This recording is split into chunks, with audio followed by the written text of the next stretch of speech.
Hello, this will be a demonstration of Proposition 26 from Book 7 of Euclid's Elements, which says that if two numbers be prime to two numbers, both to each, their products will also be prime to one another. What we're given is four numbers A, B, C, and D, such that A and B are prime to C and D, both to each. So that means that A and B are both prime to C, A and B are both prime to D, and likewise C and D are both prime to A, and C and D are also both prime to B. We're also given the products of A and B and C and D. So we're going to have A times B, we're going to call that the number E, and C times D, we're going to call that the number F. And what we want to prove is that their products are prime to each other. In this case, that the number E is prime to the number F. For since the numbers A and B are both prime to the number C, we were given that information, and we learned it in Proposition 724 that if two numbers are prime to any number, their product will also be prime to the same. We can say that the number A times the number B is prime to the number C.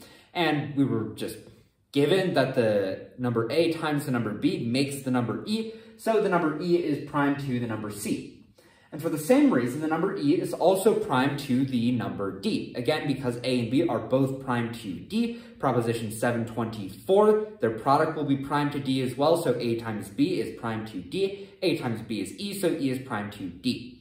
So what we find by the final step is that the number E is prime to both C and D, which means, again, by another use of 724, the product of C and D will also be prime to the number E.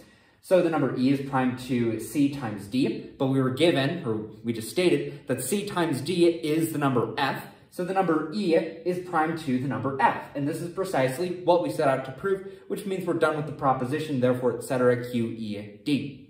An example of this one would be that 4 and 5 are both prime to 7 and 9, which means that their products will also be prime to each other. The product of 4 and 5 is obviously 20, and the product of 7 and 9 is also 63. And 20 is, in fact, prime to 63. They do not have any common measure.